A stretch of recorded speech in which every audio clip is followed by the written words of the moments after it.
Well, today marks 100 days until the Olympics opening ceremony on the River Seine here in Paris. Excitement is building, but there is some discontent.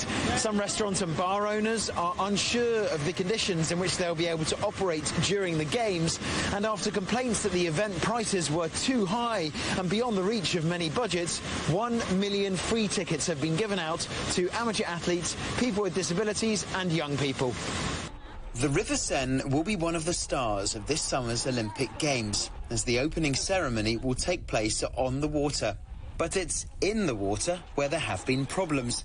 The quality of the water is low and bacteria levels are high.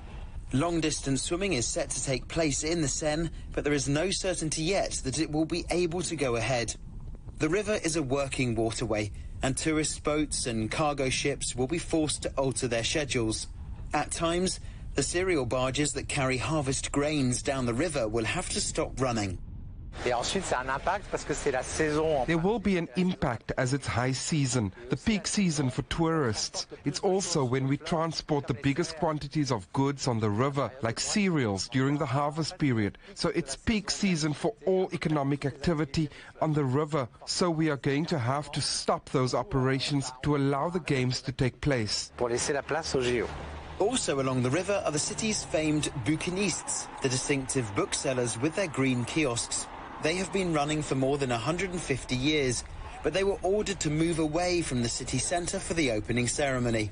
They argued the uprooting would lead to a loss of revenue and be a disappointment for tourists. The president stepped in and the booksellers had a reprieve, but it's a sign of the confusion and complexity surrounding security and access when you have a river as the centrepiece of an Olympic Games.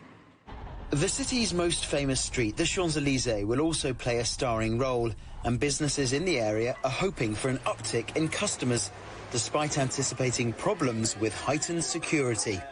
As soon as we start being blocked by barriers and having to show our pass, that could become frustrating. We as Parisians don't want that. And I'm not sure how the tourists will take it, having to show their passes at every corner. They will get fed up. They will go from point A to point B and won't take a stroll. That's what we're worried about. With just over 3 months to go, the final arenas are being readied and the city is preparing to host the world-famous Games.